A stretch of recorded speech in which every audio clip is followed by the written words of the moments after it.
Now is the president of Smart Approaches to Marijuana, Kevin Sabet. He is also the author of the book, One Nation Under the Influence. Kevin, welcome. Merry Christmas Eve. Merry Christmas Eve. Thanks for having me. Appreciate it. Of course. You've been a vocal critic of this move. Tell me why. Well, a couple of things. Number one, it's a giveaway to the marijuana industry that's becoming bigger and bigger every day. They're marketing gummy bears and cookies and ice creams to kids. They're selling 99% THC, which is something we never had before legalization. That's causing psychosis, schizophrenia, depression, anxiety for our young people and adults. And so I just don't think we should be giving tax breaks to the pot industry. I also don't think it sends a good message to our young people. It's a very confusing message. It does not legalize, but it's really a technical, like you said, a technical classification that it changes. Of course, it doesn't change it yet. There has to be some kind of process. We're hoping the president will adhere to something. But he listened to a few friends, a few rich friends, billionaires, not billionaires, but millionaire industry people, I should say, whose interest it was. And that's what got to him ultimately. Kevin, what do you say to some critics who might suggest that you're stuck in the Reagan era when it comes to the war on drugs mindset? After all, 64% of Americans now support legalizing marijuana. Yeah, well, look, I think it's a false dichotomy between the war on drugs and criminalization on the one hand and legalization and commercialization on the other. I'm not calling for, a war on drugs, a war on marijuana where we arrest people for using marijuana. I could really, if you're an adult smoking a joint, that's not what my concern is. My concern is that we're enabling an industry like the tobacco industry that lied to the American people for almost a century as they laughed all the way to the bank. That's what the marijuana industry is doing. They're completely denying the harms and the problems. And the scientific consensus is that today's marijuana is dangerous. It's addictive. There's 30% addiction rate now with marijuana. That's much higher than alcohol. We have more people regularly using marijuana now than we have drinking. We have more people regularly using than we ever have before. So we see an increase in emergency room admissions, this uncontrolled vomiting, the psychosis, as I mentioned, heart disease, diabetes. So I'm looking at the data and science. I've served 3 U.S. presidents on both sides of the aisle. I'm nonpartisan.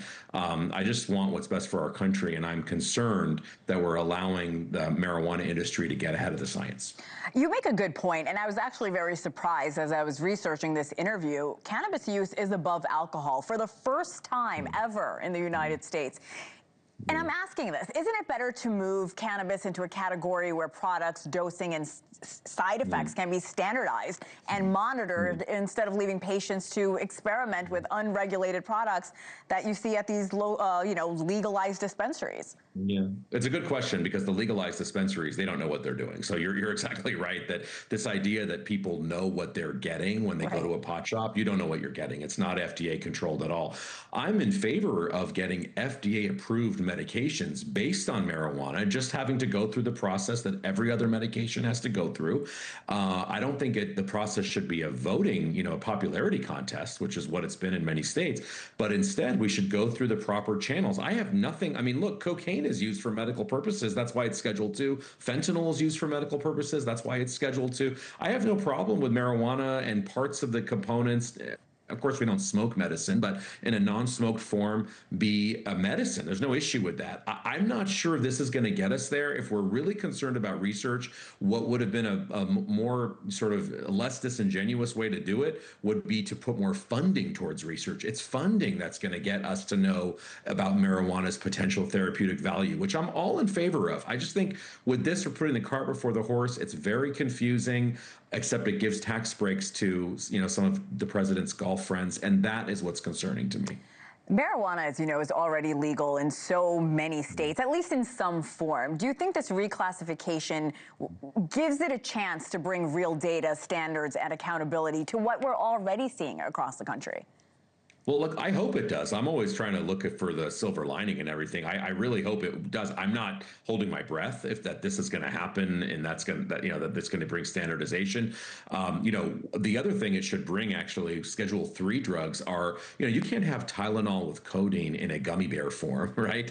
You can't have Tylenol with codeine sold by somebody with not even a GED who just uses a lot of Tylenol with codeine. That's really what the pot shops are. So Look, if it brings some sort of standards, and we have some advertising standards right now, if you go on the freeway in LA, there's marijuana ads everywhere. I mean, if there's some standards that, in other words, if we hold marijuana to Schedule 3 standards, because we're not even holding it to Schedule 1 standards, otherwise everyone would be, it's all illegal. Those are all the state employees would be federal felons if we did that. But if we did it for Schedule 3 and we actually implement that, maybe that is a good thing, because we'd actually have some regulation when it comes to some of these products. I'm not against that. I just, again, I'm not holding my breath for that to happen with marijuana. I worry that this is a first step towards something bigger. But you do make a point.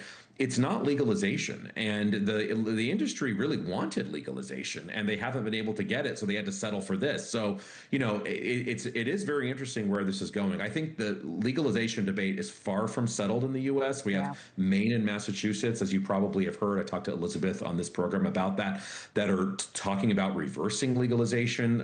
Support for legalization among the GOP has plummeted in the last 2 years. So I think this is a very long and windy road, and we really don't know where it's going to end. I agree with you completely. This was such a fascinating conversation, and I have no doubt it will continue well into 2026. Thank you again, Kevin Sabet. We appreciate your time tonight.